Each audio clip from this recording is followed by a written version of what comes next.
en todo tipo de déficit, sobre todo hablando de nuevo de la falta de defensas aéreas que están obstaculizando, en este caso, que están perjudicando a las tropas ucranianas. Seguimos escuchando a Zelensky. Helped us a lot.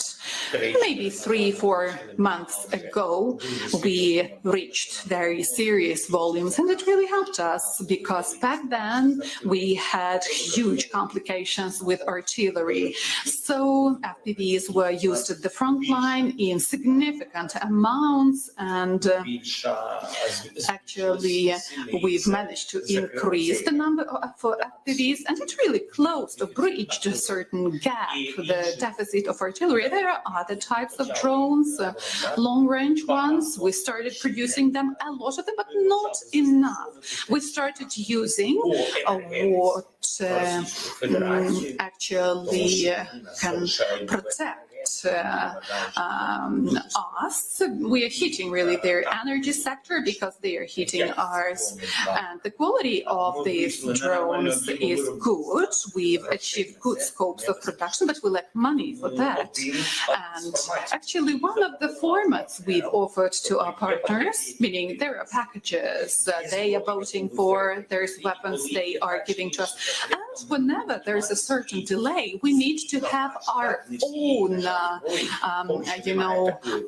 reserve, and when we can produce it ourselves, just let us do that. So drones, especially long-range ones, would be one of the formats. We need appropriate money to produce those, and some states, some countries started directly financing production of these drones.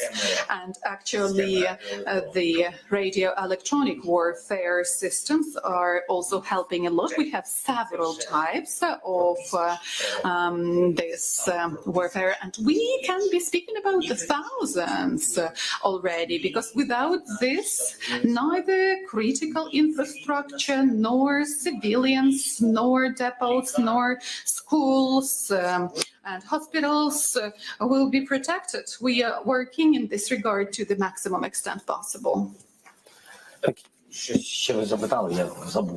You asked anything else? Maybe I forgot it.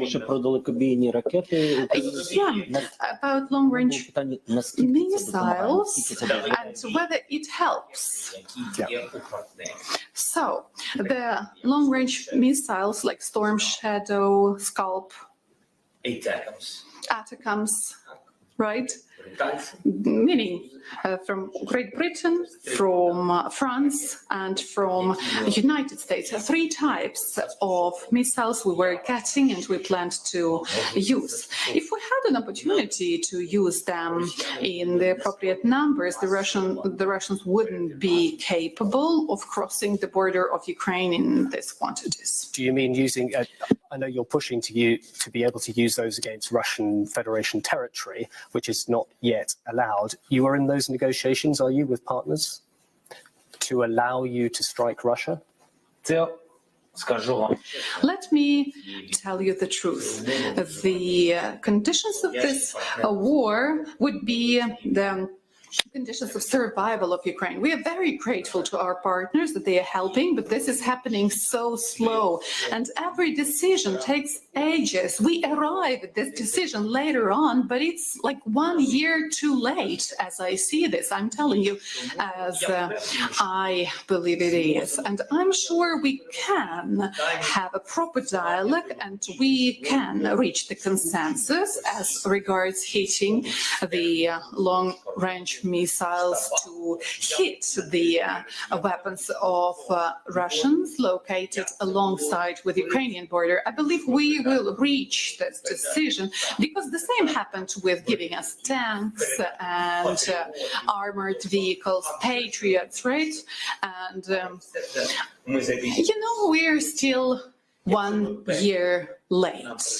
If Patriots were given us at the very beginning when we lacked drones and when the Russians were using missiles, they would see that missiles are being hit down. They would see it makes it not possible for them to hit our energy facilities. There would be no blackouts in Ukraine. Moreover, we could preserve the scope of Ukrainian energy generation, but we have what we have. Still a huge step forward, but there were 2 steps backwards, unfortunately. So we need to change the pace, the paradigm a little bit, and we need to be faster than Russians. Russians are not that speedy and that fast. For example, if we speak about radio electronic warfare, as soon as we really start treating it all seriously, producing something, they are lagging behind us, and we need money, we need partnership support for us to actually expand the production of drones further. And that's always the case. Where we are. Seguimos escuchando a Volodymyr Zelensky, le escuchaban ahora, dice que necesitan más dinero, que Ucrania va a hacer todo lo necesario para sobrevivir. Le han preguntado de nuevo sobre atacar con armas occidentales en territorio ruso y dice Zelensky que es una cuestión que no se puede descartar. Añade que ha pasado en otras ocasiones, por ejemplo con los misiles Patriot, que Occidente no quería proporcionarle y que finalmente pues están enviando a mansalva. Dice Zelensky que se puede tener un diálogo apropiado y llegar a un acuerdo, llegar a un consenso con los aliados de la OTAN, y que uno de los objetivos de Ucrania en estos momentos es atacar los sitios de armas rusas que estén lejos de sus fronteras. Dice que necesitan ser más rápidos, que va un año tarde, que la ayuda de Estados Unidos llega un año tarde y que Ucrania va a hacer lo que haga falta, lo que sea necesario para sobrevivir, incluso atacar en territorio ruso. Nuevo órdago por parte de Zelensky. Escuchamos. Item number 1, political pressure on Russia and involvement of the great amount of countries, the majority of the world actually. This is of paramount importance. Serious economies, serious politicians, serious countries who got influence at all the continents of the world. And we are not forcing anybody to do anything right, but actually to have a dialogue on the basis of our formula, which was developed, and there are 3 key items there. That's energy security, nuclear safety. We need actually this great amount of countries for them to develop the plan. Why Russia is not involved? Because they are boycotting it.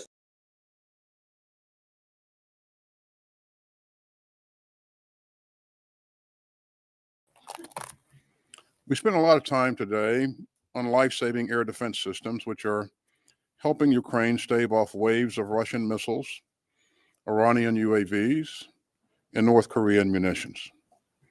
And we'll continue to push to ensure that Ukraine owns its skies and can defend its citizens and its civilian infrastructure far from the front lines. The United States and our allies and partners worldwide remain laser-focused on Ukraine's near-term requirements in Kharkiv and elsewhere. And we'll keep pushing to find swift solutions to Ukraine's most pressing needs. And that's why President Biden announced a $400 million security assistance package for Ukraine earlier this month. It will provide critical munitions for NASAMS and Patriot air defense systems, more HIMARS systems and munitions, more anti-armor systems, and other priority requirements. And this comes on top of the $7 billion of security assistance that we've already committed to Ukraine since the recent passage of the National Security Supplemental. We're delivering the most urgently needed capabilities, including 155 millimeter artillery rounds. And much more is on the way. Now, contact group members also spent time today on the long-term challenge of Ukraine's security. And I continue to be impressed by the work of the capability coalitions. These 8 coalitions are helping to anticipate and meet Ukraine's battlefield needs.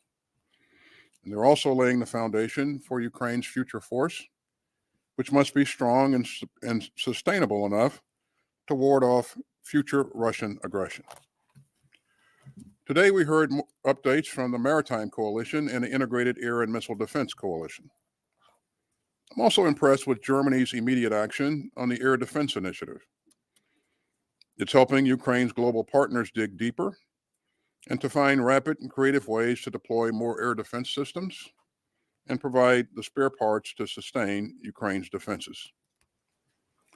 Meanwhile, the UK and Norway are leading the Maritime Coalition in helping Ukraine beef up its capabilities to fend off Putin's attacks. Now, those are just 2 of the 8 capability coalitions. And together they're providing a sturdy, flexible structure to meet Ukraine's security requirements over the long haul. So we'll continue to work with nations of goodwill from around the world to support Ukraine's fight for survival.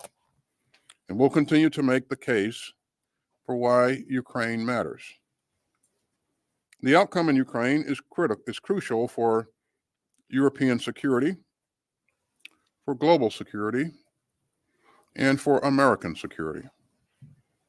None of us would want to live in a world where dictators redraw borders by force and launch wars of aggression to try to revive yesterday's empires. So let me be clear. Ukraine's partners are united, and we're determined, and we're not going anywhere. And with that, let me turn it over to General Brown. Thank you, Mr. Secretary. Good afternoon, everyone. In an address to Congress near the end of World War I, President Woodrow Wilson laid out his 14-point program for world peace. He asserted that political independence and territorial integrity required an association of nations, united against authoritarian aggressors. He said, and I quote, "We cannot be separated in interest or divided in purpose. We stand together until the end." President Wilson never realized his vision for a strong coalition of nations based on his 14 points. The world had to endure a Second World War, a war more brutal and more costly than the first, before there was collective will to come together in common purpose. The principles President Wilson championed form the basis of the international order we live in today. That order is being challenged by Russia's illegal and unprovoked attack on the sovereign nation of Ukraine. Ukraine Defense Contact Group has stood together in the face of this Russian aggression. And we will continue to stand together to support Ukraine and defend the international order. Once again, I want to thank Secretary Austin for his leadership in this international coalition of more than 50 nations in support of Ukraine. Thanks also to Defense Minister Umarov and the Ukrainian delegation who joined us today, and for their leadership of Ukraine's armed forces. And to all the nations attending today, thank you for your continued support of Ukraine. Ukrainian forces are being challenged, particularly in the Kharkiv region, where they are valiantly defending against increased Russian attacks. In recent days, Russia launched a new offensive attack against Kharkiv, aiming to establish a shallow buffer zone along the Ukrainian border. Russia anticipates that this will divert Ukrainian focus and capabilities from other critical areas. Ukraine has made concerted efforts to build and strengthen defensive lines, which are being tested by Russian attacks. Ukraine is expending air defense munitions to protect their skies as they defend against continued Russian strikes on critical civilian infrastructure. Ukrainian forces are fighting hard to hold against Russian advances across the front lines. Ukraine's reserves and stockpiles are being challenged as they defend against Russian offensive actions, which underscores the urgency of this coalition's work to sustain Ukraine. The president authorized a $1 billion military aid package for Ukraine following the passage of the National Security Supplemental. The second aid package was authorized a little over a week ago to send additional critical capabilities to Ukraine. These packages include urgently needed weapons, such as artillery ammunition, air defense interceptors, anti-aircraft missiles, armored vehicles, javelins, and other anti-armor systems. We have worked diligently to deliver these supplies as quickly as possible. The influx of U.S. and coalition assistance will enable Ukraine to continue to withstand Russian aggression. Military aid to Ukraine sends a clear message to the world. This coalition will not tire. We will not waver. We will not give up. Our collective resolve is steadfast. We know that we cannot allow Russia to rewrite borders, to force tyranny on an unwilling people, and to supplant the sovereign democratic nation. The actions of this coalition show other would-be aggressors that we will defend the international order together. Our support for Ukraine is not merely an act of solidarity. It is a strategic necessity that reinforces broader international security. If unchecked, Russian aggression could embolden other authoritarian regimes to challenge international norms and violate the sovereignty of their neighbors. This highlights the importance of a robust and unified response. Global events have far-reaching consequences that impact us all. Our collective actions today will shape the geopolitical landscape of tomorrow. This is what President Wilson understood. Safety and prosperity for all nations can only be won through unified and cooperative effort. President Wilson understands that peace and security are more than just words. They require constant work and action on the part of nations coming together for a common purpose. The Ukraine Defense Contact Group is committed to that work. Thank you, and I look forward to your questions. Thank you both, gentlemen. Our first question will go to Associated Press, Jarkov. Thank you for doing this. Mr. Secretary, I wanted to ask you about Iran. Does the Pentagon have any indication that the helicopter crash in Iran that killed President Raisi was anything other than an accident? And have you directed any force posture changes in case there's unrest following these deaths? And then for Chairman Brown, I wanted to ask you about Senior Airman Roger Fortson. What would you like to say to Fortson's family? And more broadly, what would you like to say to Black service members who are wondering if it matters whether they serve?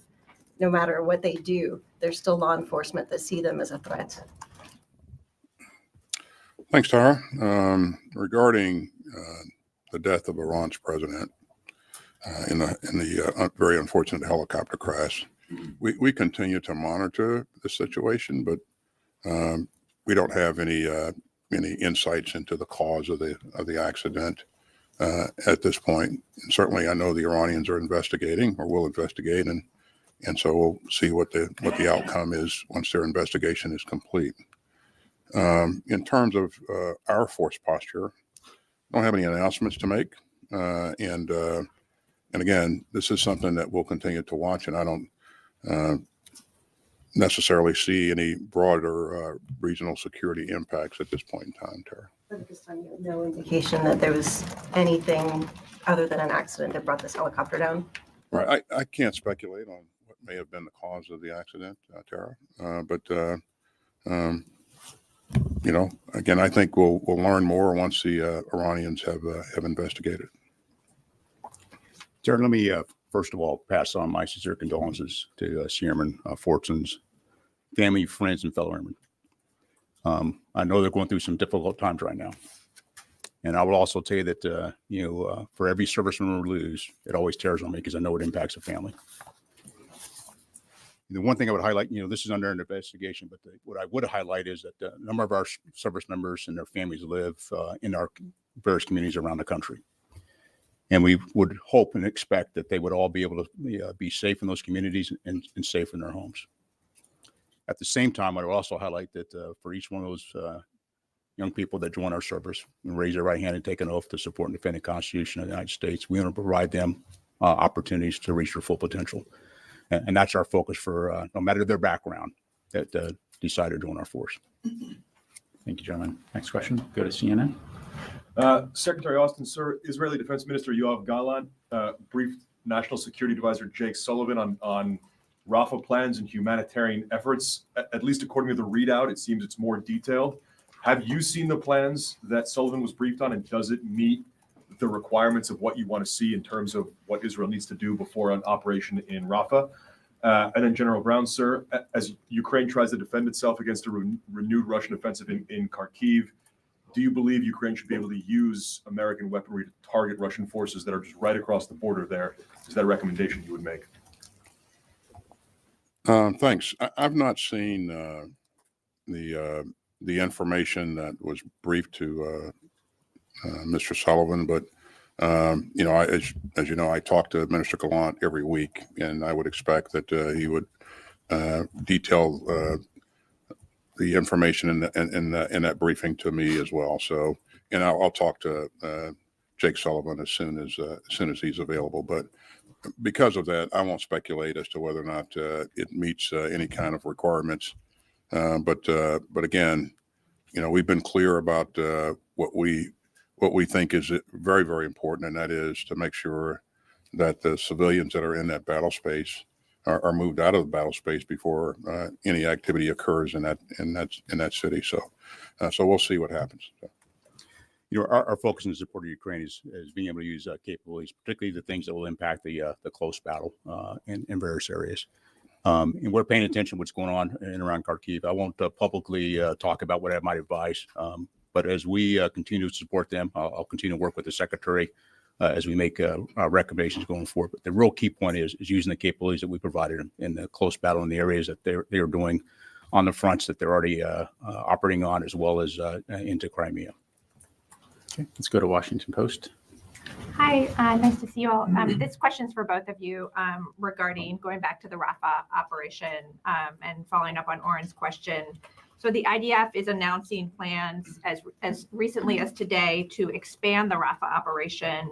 And meanwhile, people that we've spoken with on the ground say that that they perceive what is already a full-fledged operation, at least that's the perception on the ground.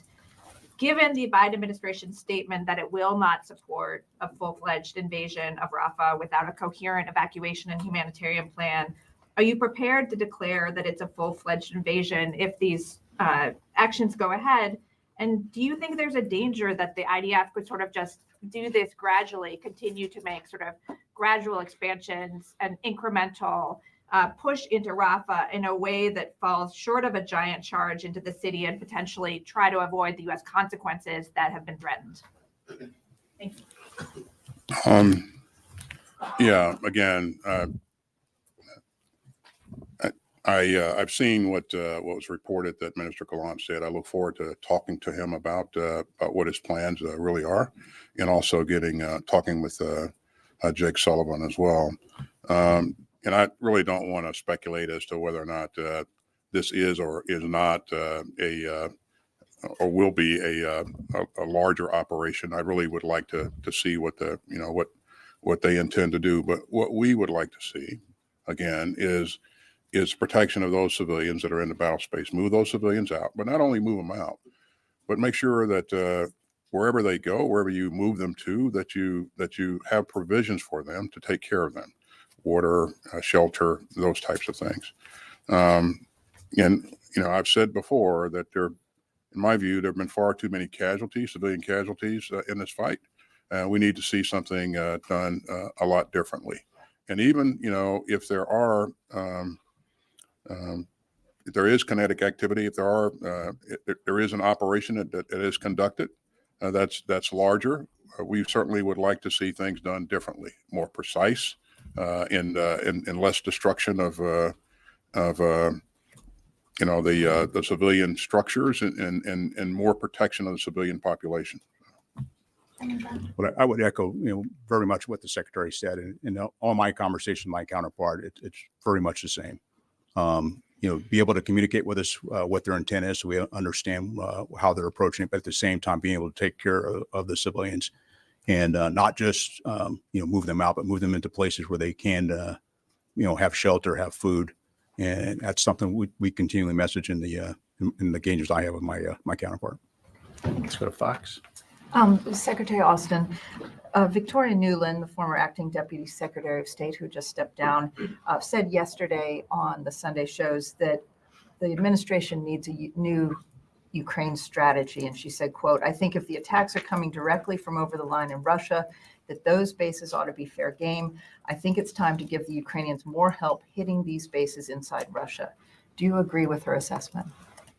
I agree with what the chairman just said, Jennifer, and that is that in my view, their focus ought to be on the close fight and making sure that they're servicing those targets that will enable success in the close fight.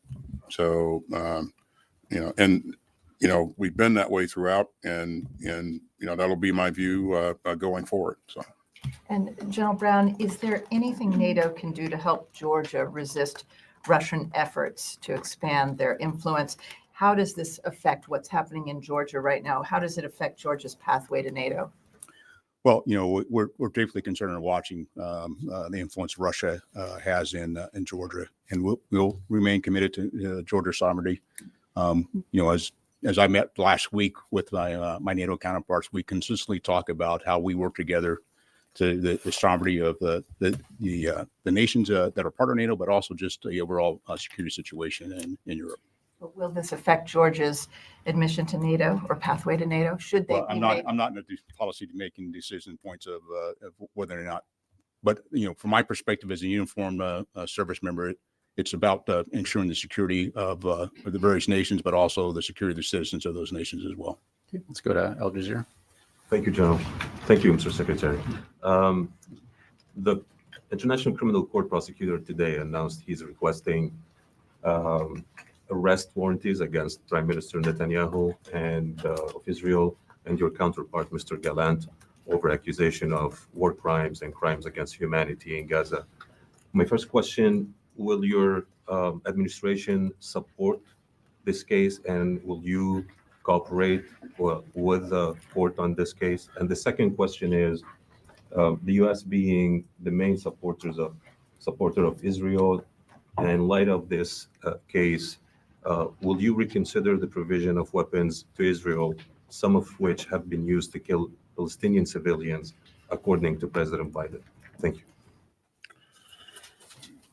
So I've seen press reports of the ICC seeking arrest warrants, but I don't have anything to provide on that issue.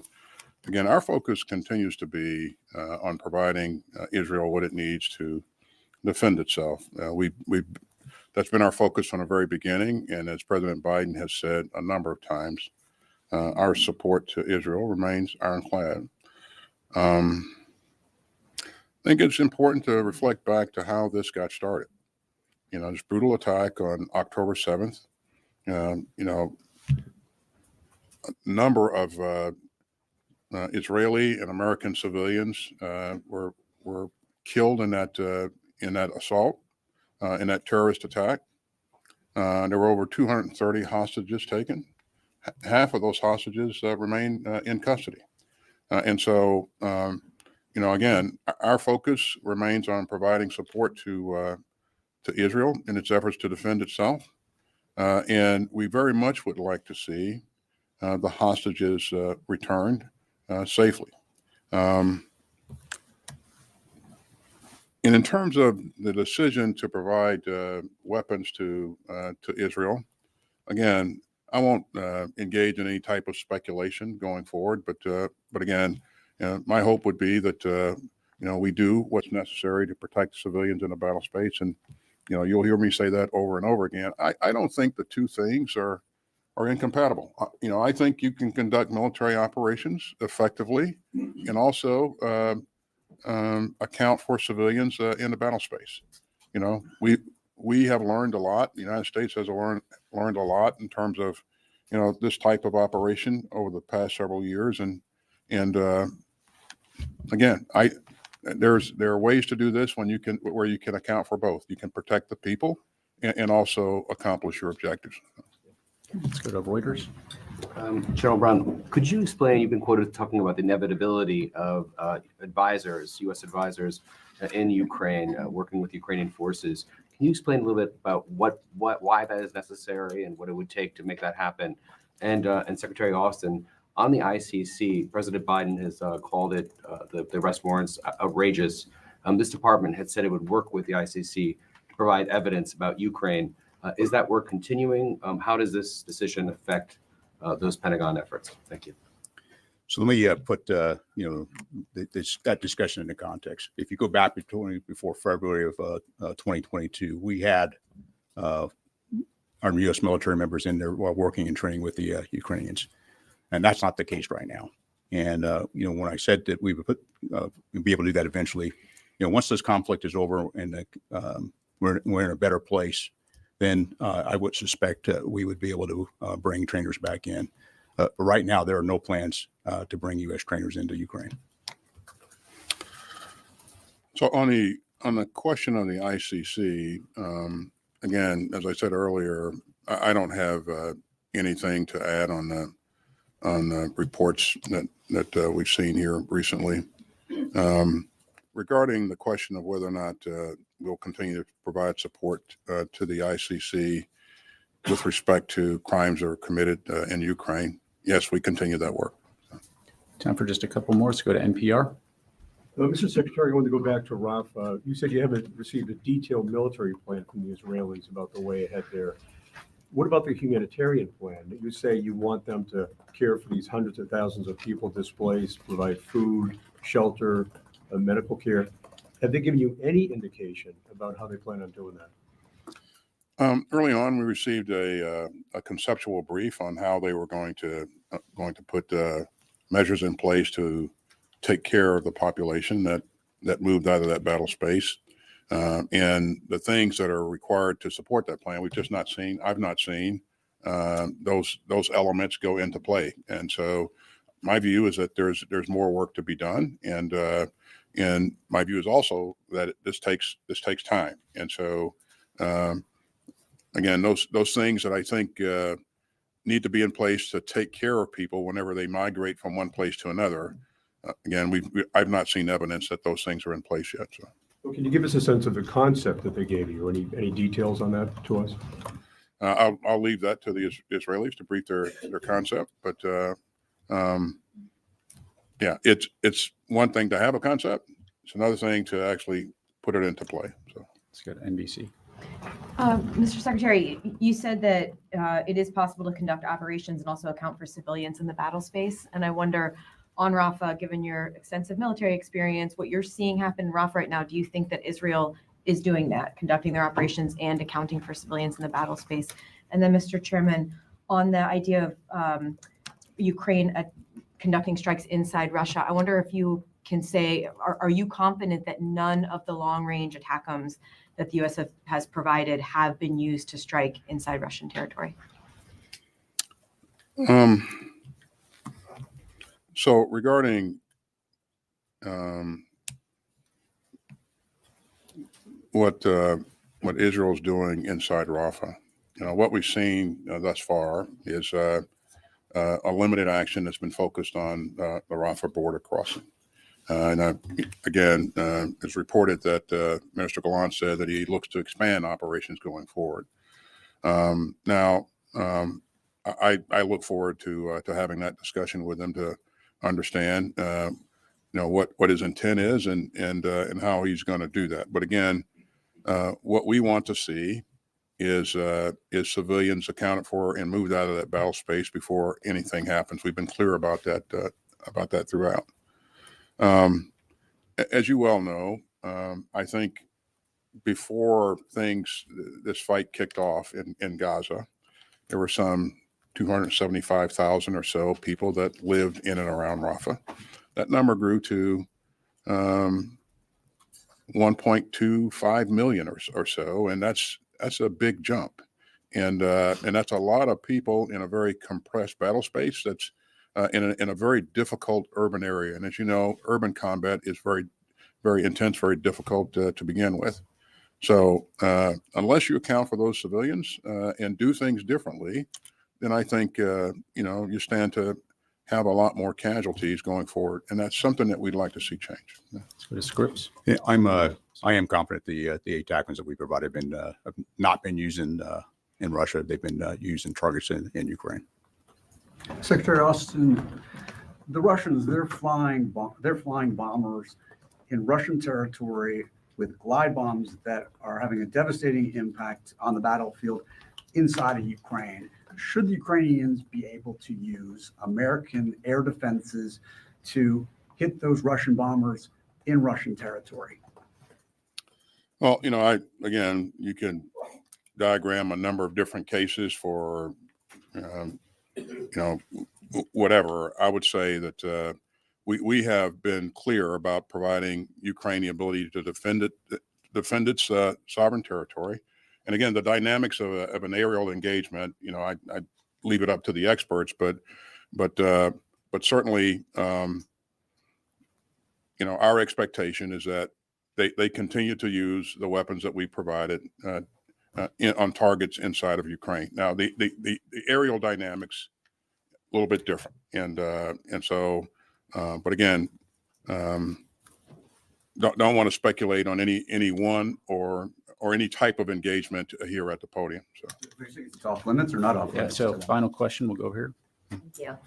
Mr. Secretary, are you concerned that Iran is going to try and blame Israel or even the United States for the crash that killed the president yesterday?